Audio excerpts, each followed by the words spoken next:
Guys, welcome into the Gashouse gang. Great to be with you. I am pinch hitting for Tom today. I'm Kevin. That's Matt. Hi, Matt.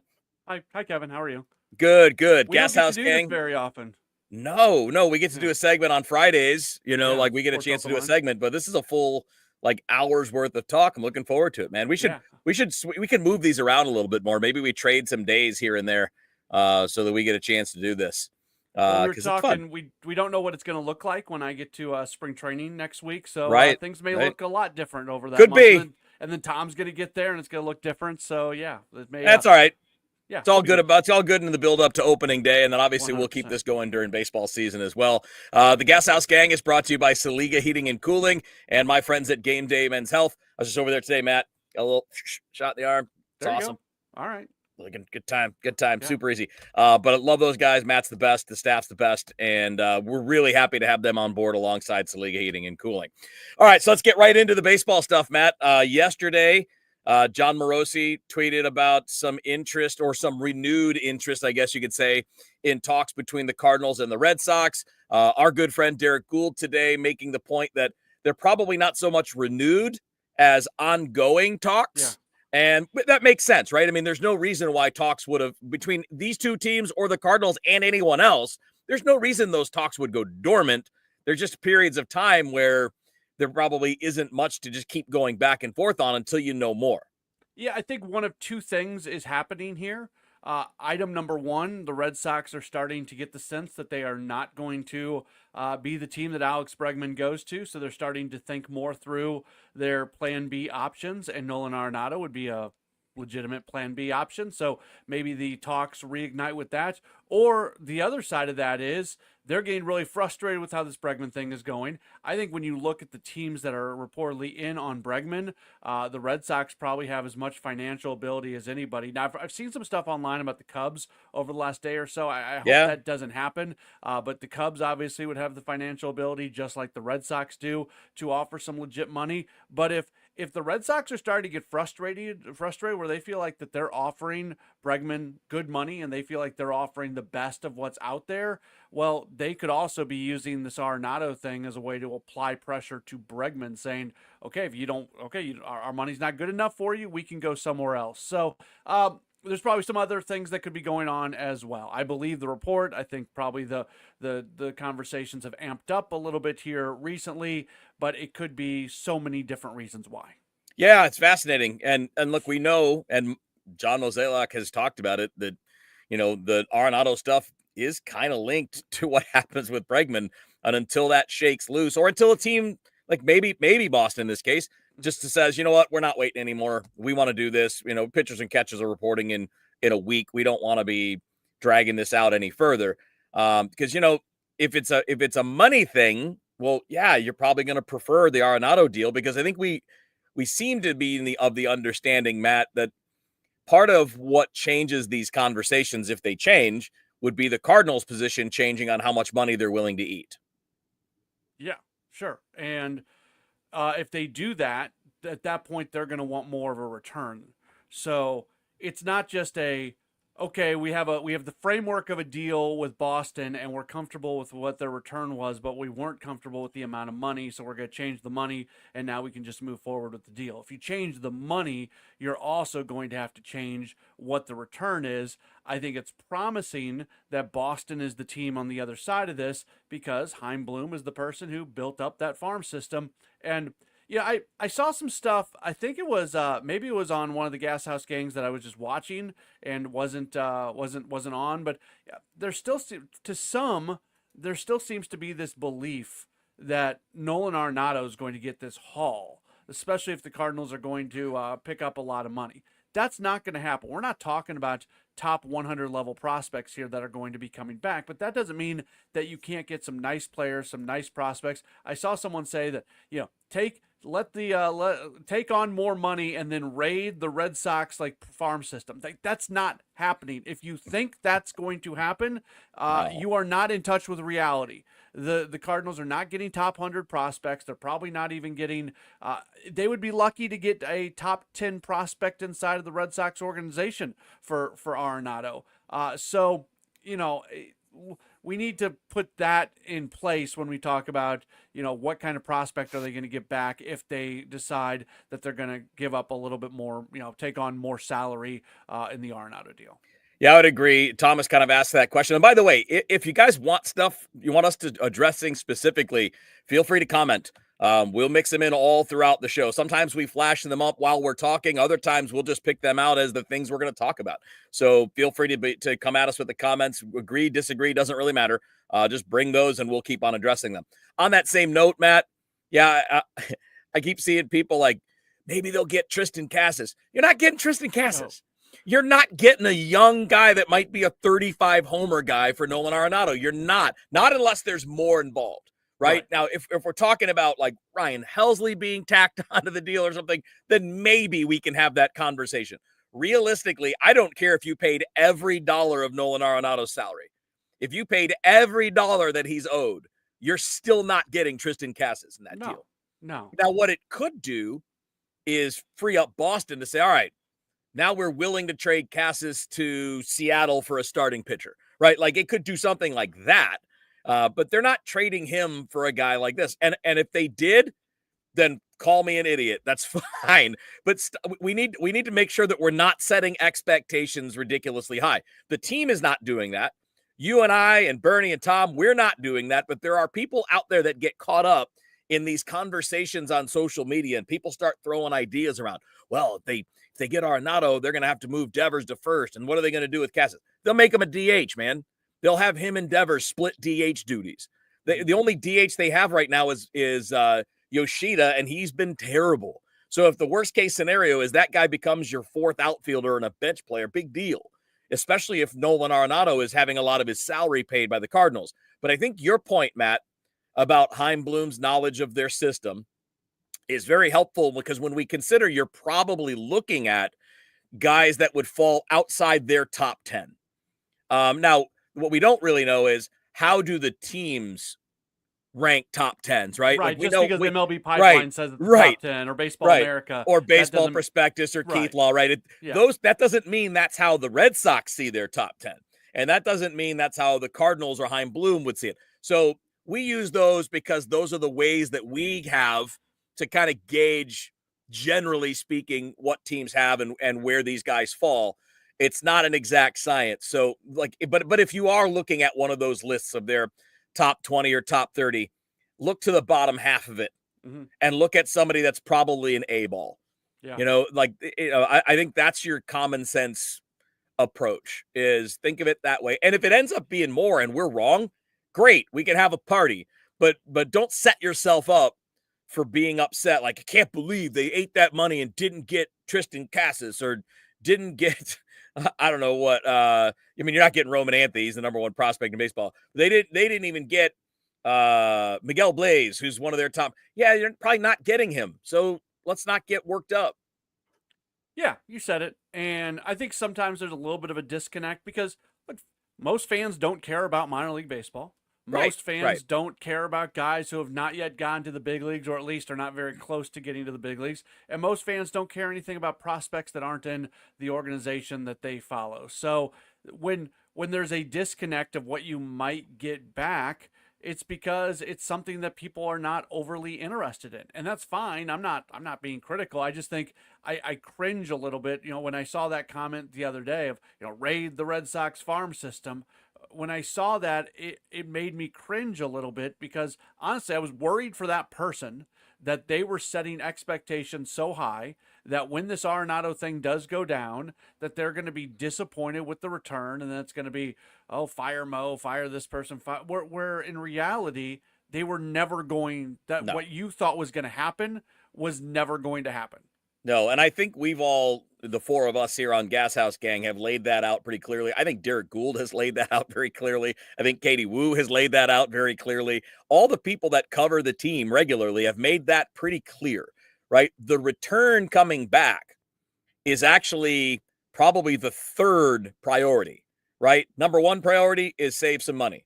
Number two is clear playing time, although I would reverse those. Yeah. I think the number one priority is clearing playing time, so that you can find out more about guys that you need to find out about.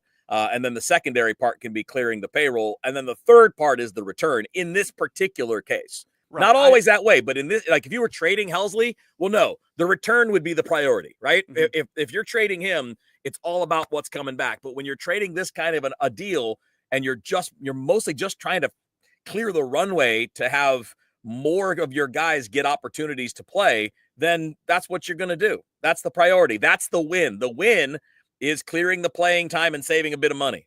100%. I don't care about the money because I just don't care about that. Yeah, it's not our money. Yeah. So whatever they need to do, go do it. I'm not going to be concerned about that.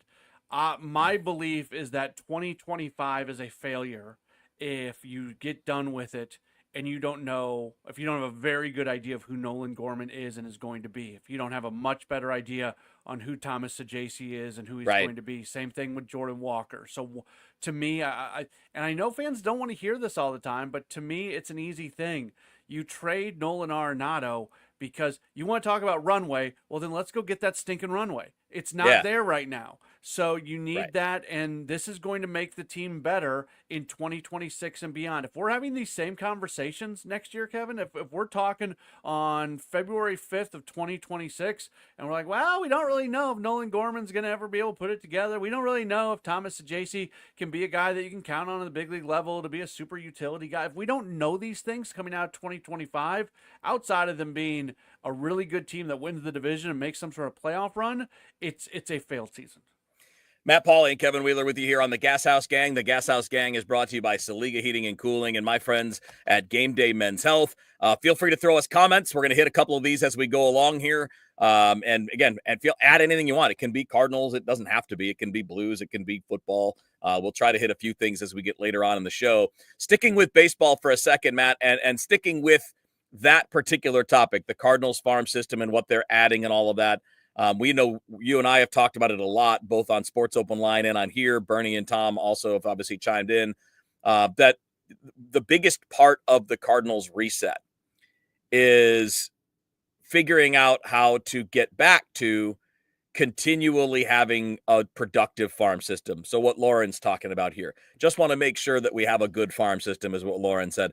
And I think that's, yeah, look, there are some good players there. Let's not be crazy, right? I mean, J.J. Weatherholt is an elite prospect. He's a top 20, 25 prospect in the whole sport based on every outside evaluator. Doesn't matter what group you're looking at. Baseball America, MLB.com, Keith Law, Baseball Prospectus, all of them have him ranked very highly. So they have quality. Tink Hence is a high-quality prospect with high upside.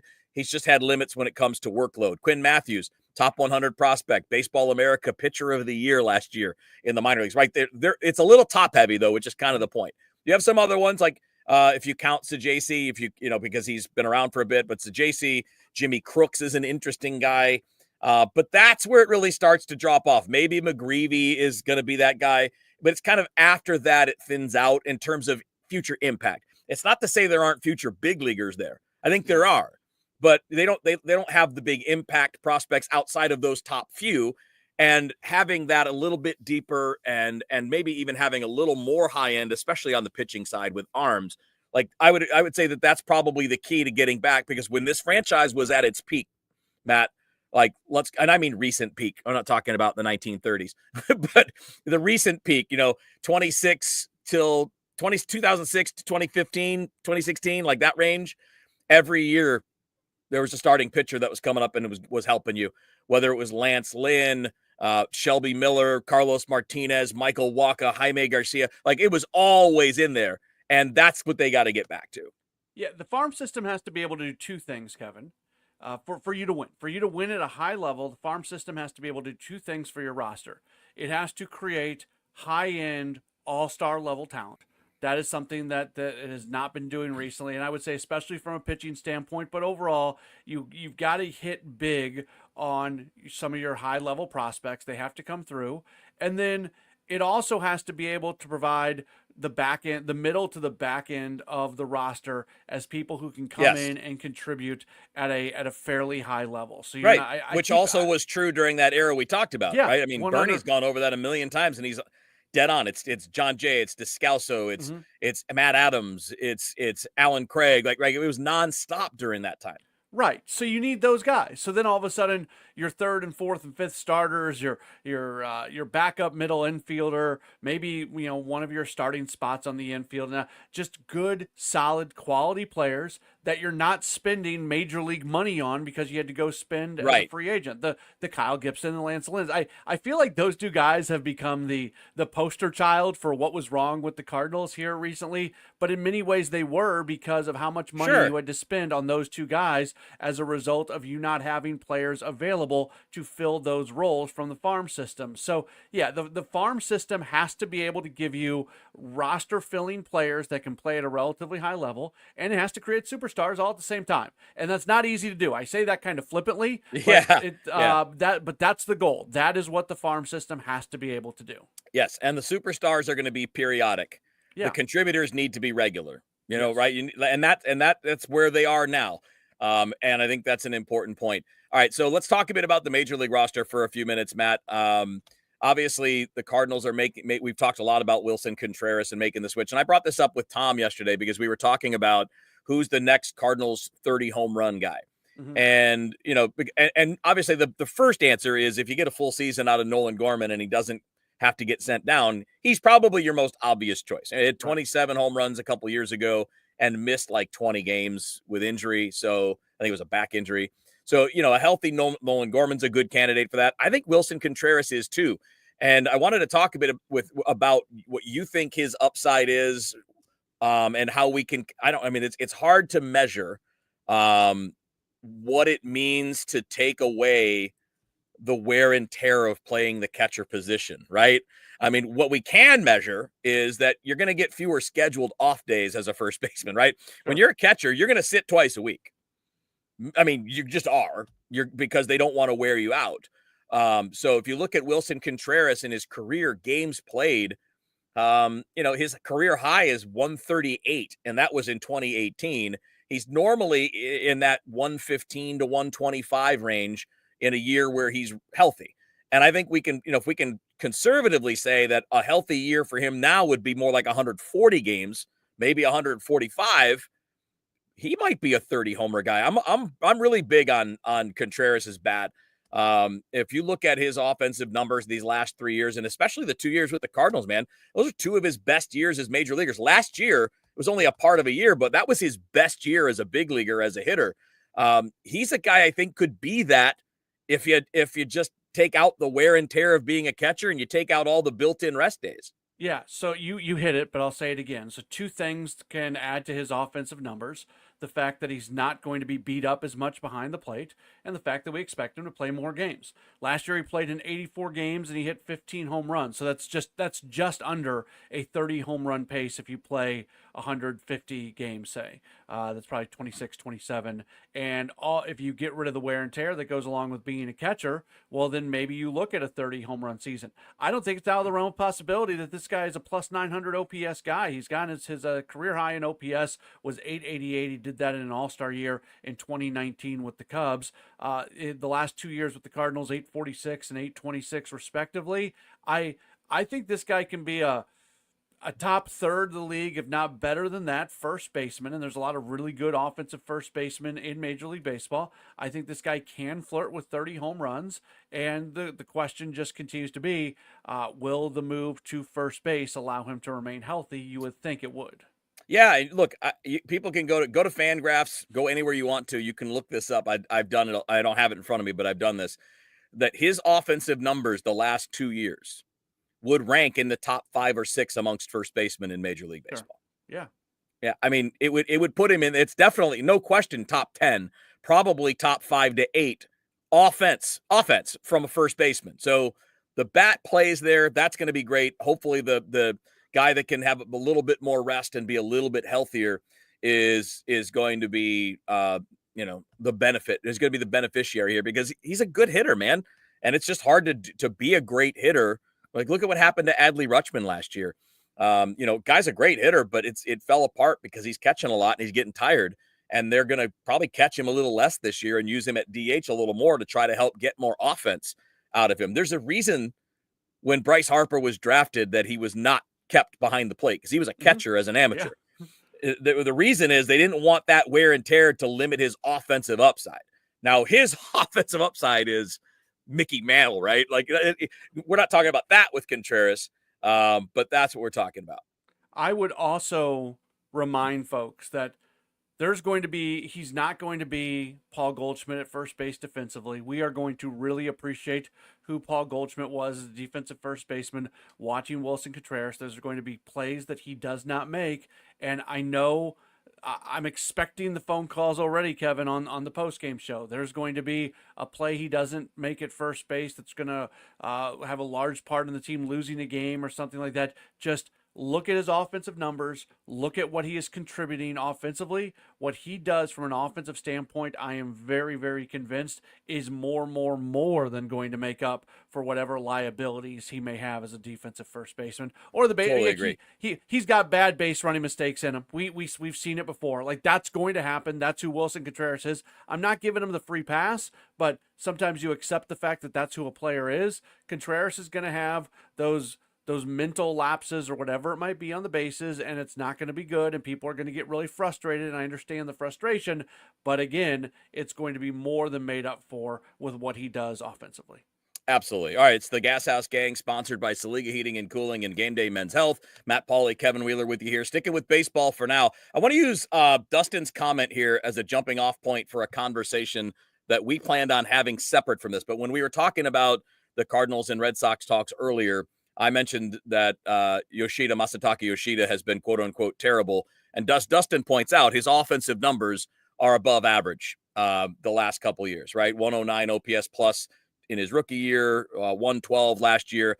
And Dustin, when I say terrible, I should probably have said that graded on a curve because it's relative to what he's being paid.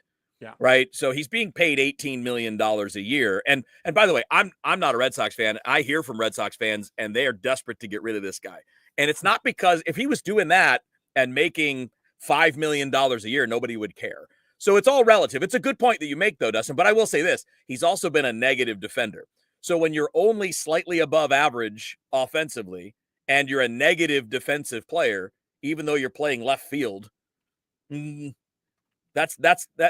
It's correct. Dustin is correct. I want to make sure I'm saying this. He's correct that that's not terrible. But when combined with an $18 million a year salary, it's not enough. It's a disappointment. So I should have said that better. It's a good point. But I wanted to use that, Matt, as the jumping off point for a conversation that we had planned for today anyway. And it's that balance between offense and defense, right? Mm-hmm.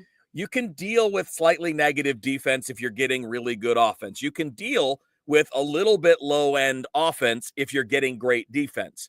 What I'm not sure you can deal with is the great defense with bad offense. Right. I think great offense with bad defense works. Fine. People will play that guy. You'll deal with it because the offense is the harder part to find. Obviously, anybody that's close to balanced is great, but I think that that when we're weighing defense versus offense should always win that unless it's really close or unless that defensive player is a competitive, close to major league average player.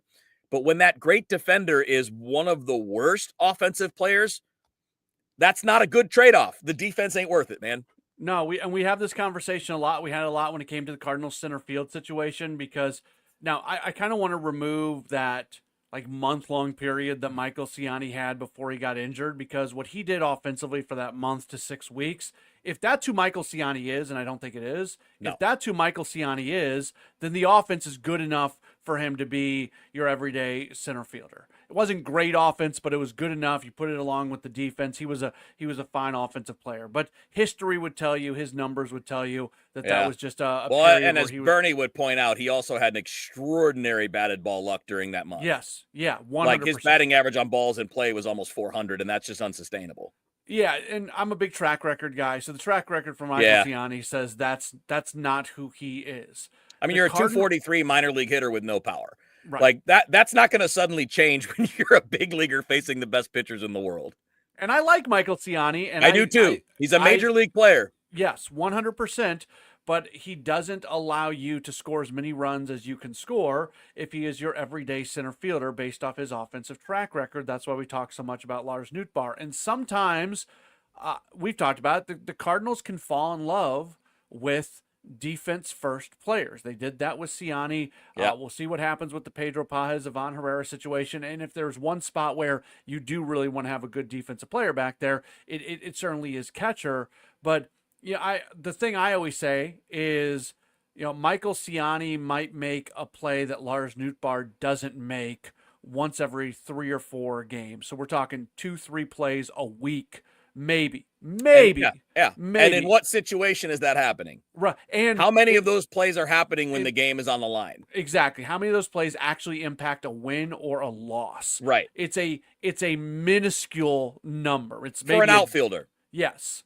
Dozen plays over the course of the season, maybe. That might even be giving it too much. So you are going to, instead of having Lars Nootbaar or Brendan Donovan, whoever else gets, or Thomas Sajaci, whoever ends up getting the extra at-bats as a result of it, you're going to keep Ciani out there just for the defense for the very small number of plays that he might make over a season that's going to win you some games. So you gotta take a step back. Now, if the player is not a plus offensive player, that's where you and I, Kevin, are also like-minded in the sense that, well, then all of a sudden the defense starts to matter more. But generally speaking, at most positions on the field, you got to look at the plus offensive player. And especially, you think, what took the Cardinals down last year? It was the lack of scoring runs. Their pitching last year was good enough for this team to be a playoff team. The reason they were not a playoff team last year was because they could not score runs. So their pitching this year, largely the same. And I think you can expect largely the same results from a pitching standpoint as what they got this past year. They were a little bit lucky in the bullpen with the number of conversions of saves, and they have lost Andrew Kittredge, so maybe the bullpen won't be quite as good on the back end, but it's going to be very similar to this past season. So what's the thing that the team needs to do better this year? They have to score more runs. So go do whatever you need to do to score more runs. Yeah, and everything is situational, right? Like if Paul Goldschmidt and Nolan Arenado were putting up typical Goldie and Arenado seasons last year, then you can play defense in center field. It's fine, right? I mean, like it's a sliding scale. You got to go by what your team needs, and like if your team is struggling to score, then that's what you need to focus on. And I think you make a good point too, Matt. Like I think we being the baseball world, we overvalue outfield defense. Mm-hmm. It's important, but it's not more important than the bat. In the infield, it varies by position. But the scale is a little bit slided, but you got a little more weight for defense if you're playing shortstop, if you're playing third base. Maybe a little less at second, although with the restrictions on shifting now, maybe it's even a little more than it was a few years ago at second base. The one spot where I think that the defense first mentality makes the most sense, even though it doesn't always, is the catcher spot. Because unlike all of those positions, it is an impact on every pitch thrown every game. Those guys are catching 150 pitches a game. They're calling those pitches. They're blocking pitches in the dirt. They're controlling running game. They got to be on the same page, same wavelength as their pitchers. You got to be able to help get your pitchers out of tough spots. So you got to be a bit of a psychologist sometimes. Like that position, defense carries more weight. But even that position where it carries the most weight is still based on what your team needs. So if you're in a spot where the Cardinals need offense, then Ivan Herrera should be catching. You know what I mean? And if you're scoring runs and that's fine, well, then Pajes may be the choice. It shouldn't be a default defense only, but if you are going to go defense first in a position, that's the one. Sure, and catchers can also make pitchers better. We know that well in St. Louis because of Yadier Molina and how much better pitchers were throwing to him. So that plays into the equation as well. But he's rare. Very rare. Yeah, he's right? I mean, like he's the greatest exception to this rule that we're talking about, right? I mean, like he is arguably one of the 3 greatest defensive catchers of all time. We can't be saying that a better defensive catcher, Pajes, whoever, is anything close to that impact, because they're not. Yeah, 100%. And that's where invoking Yadi's name for this roster is a flawed thing to do from the jump, because with all due respect to Pedro Pajes or any other catcher, when we have this discussion about Pajes versus Herrera and Pajes' defense gets brought up, invariably there's always going to be people that, well, look at, Cardinals went with Yadier Molina. He was the defensive first catcher, and you always got to pump the brakes on that one because that was at a very, very different level. Like you said earlier, everything is on a sliding scale. So yeah, I don't want this to be one of these situations where people can say, well, Matt, well, Kevin, you said this about this. Why is this different? Well, it's not black and white. There's shades of gray, sliding scale. You take everything into account, but generally speaking, a great offensive player is more than going to make up for any lapses they might have defensively or almost anything else. Last thought on this. All you need to do to verify this as being the accurate view of the world of baseball, go look at who gets paid. Mm-hmm. How many glove guys get paid $30 million a year? None. No. Nobody. I mean, now, that doesn't mean that every expensive player is a bad defender. A lot of them are good defenders too, right? Mookie Betts is a great defender, but he's not getting paid that for defense. Kevin Kiermaier never made that kind of money, right? He was the best defensive outfielder in the game for years. He never made the 30, 35. And it's because defense isn't as valuable as offense. It just isn't. And that's, whether we like that or not, it's the reality of the sport, and everybody in the sport knows it. Yeah. You should not ever give up 3 to 5 plate appearances a game for a high offensive player to get a defensive player into the lineup. Yeah, again, barring other circumstances, like you're scoring a ton of runs. Yeah. It's fine. You can do that. All right, it's the Gashouse Gang. Matt Pauley, Kevin Wheeler with you here. Brought to you by Saliga Heating and Cooling and Game Day Men's Health. If you want to throw in some comments at us, Ken, feel free. We've been trying to get through as many of them as we can.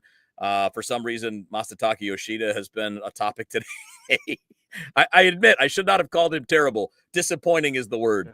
When you're a 1.4 win player at $18 million a year, you're an underachiever.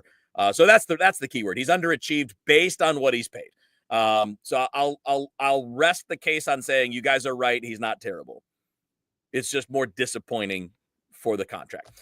Anyway, I can say this real quick though, Kevin, because one of my big things is once the contract's there, like I say this a lot about Steven Matz, because people and Matz isn't actually that overpaid when you look at what pitchers are getting paid, like $12.5 million from this year. Not if he can make 30 starts. Yeah, the annual average value of $11 million per year. Yeah, he can't stay on the field, but I'm not overly angry about the amount of money that Steven Matz is going to get paid. But even if you look at it as a bad contract, the contract signed. That's what he's making. So a couple of years ago, when it became clear that this was a guy who maybe wasn't going to reach what you thought you wanted him to reach when he signed that 4-year deal, it became less about how much money he's making and comparing his production to his pay, but more about what can you get out of this guy to help the team win, no matter how much he's getting paid. So I'm the type that once the contract's done, okay, it's done. I just get what you can out of guys, no matter what.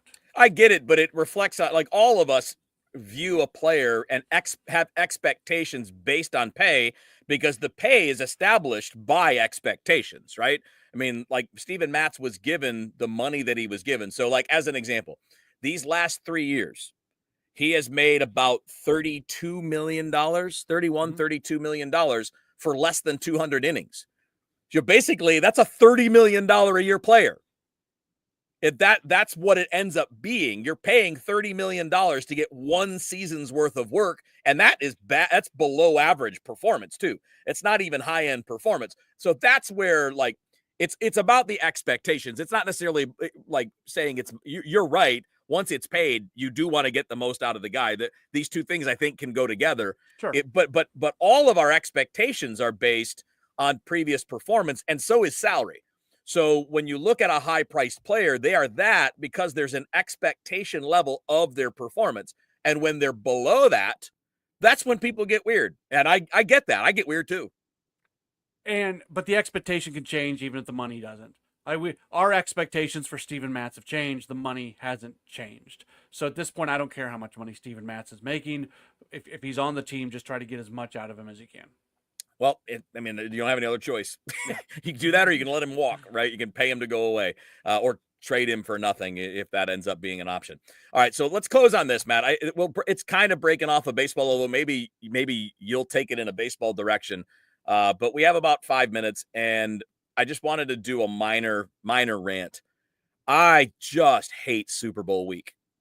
I've always hated it. I get sick of all the interviews and everybody promoting their crap on Radio Row.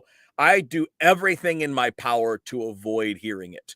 I do everything in my power to avoid listening to it. It's just nonstop nonsense. And how much can we talk about one freaking game? It's one game, man. 2 weeks of talking about one game is insane. And then we get like geniuses are like, well, the Eagles are 5-0 on AstroTurf this year. Who cares? They're not 5-0 on AstroTurf against the Chiefs. Like, it's not relevant. What happened on a turf field in September is not relevant now, but on Super Bowl week, we got to fill 2 weeks, and I just hate it. It drives me crazy. It drives me crazy. And I've been doing sports talk for 30 years. Maybe that's why it drives me crazy, because I remember doing those years, and you're like, God, can we just talk about anything else? Because this one game just doesn't eat up that much space. Doesn't bother me as much as it bothers you. Dang it. Sorry. I will say that because the Radio Row thing, it's a lot of bad interviews with people that are trying to sell something, but you also get the occasional, there's going to be people that are walking down Radio Row who don't generally do media, who don't generally do interviews, and it ends up being really good. So it is an opportunity to talk to some people that you don't normally talk to. I'm not bothered by it. It's, I don't have to listen. I don't have to watch stuff that I don't want to. I can turn it off. I can go somewhere else.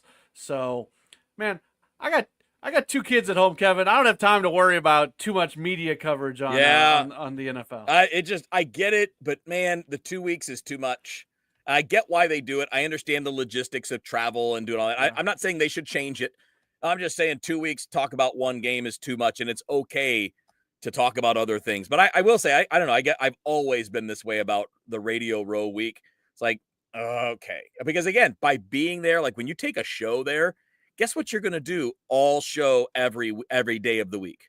Talk nothing but Super Bowl. You are talking nothing but Super Bowl, yeah. or whatever that product is that Brett Favre is selling, or Terry Bradshaw, or whoever's making the rounds.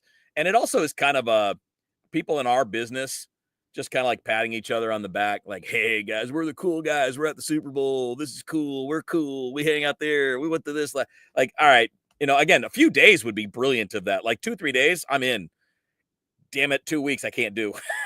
just like I can't do 8 hours of pregame on Sunday. I can't do it. I'll tune in right when the thing's supposed to kick off. Tell me when the anthem's going to be sung. That's when I'm going to tune in. That's it. That's all I need.